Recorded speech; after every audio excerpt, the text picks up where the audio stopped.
संबंध में अदालत के सामने 15वें संशोधन की वैधता को भी चुनौती दी है, जिसमें उन्होंने कहा है कि अनुच्छेद 2A कहता है कि राज्य सभी धर्मों के पालन में समान अधिकार और समानता सुनिश्चित करेगा, जबकि अनुच्छेद 9 बंगाली राष्ट्रवाद की बात करता है और ये दोनों ही बातें विरोधाभासी हैं।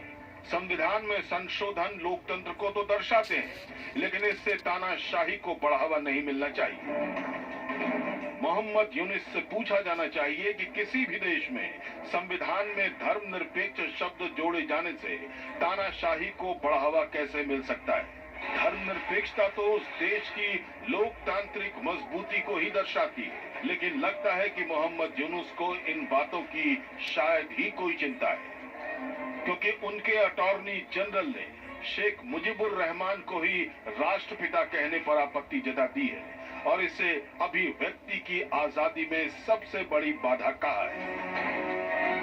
यानी मोहम्मद यूनुस जब बांग्लादेश की आजादी के नायक का ही अपमान करने पर उतारू तो उनसे हिंदुओं को संवैधानिक हक दिए जाने की उम्मीद करना बेमानी है।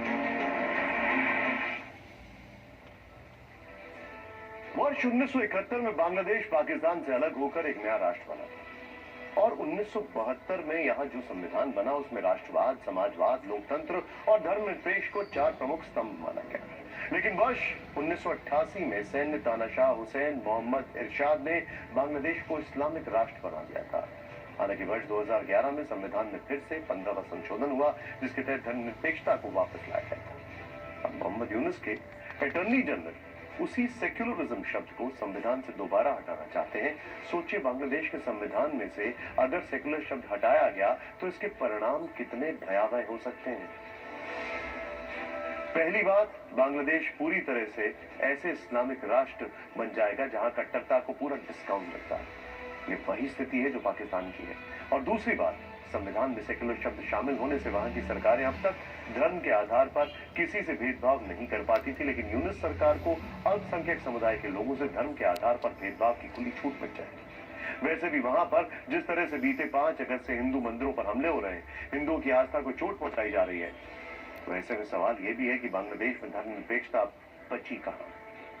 एक तरह से वहां पर सेक्युलरिज्म एकदम Welcome social media friends. This time current news are sending for you from Jaipur, India, Dr. Abdulaziz Bhartiya, social research scientist. और इसकी वजह है भारत जिंदाबाद. Thanks.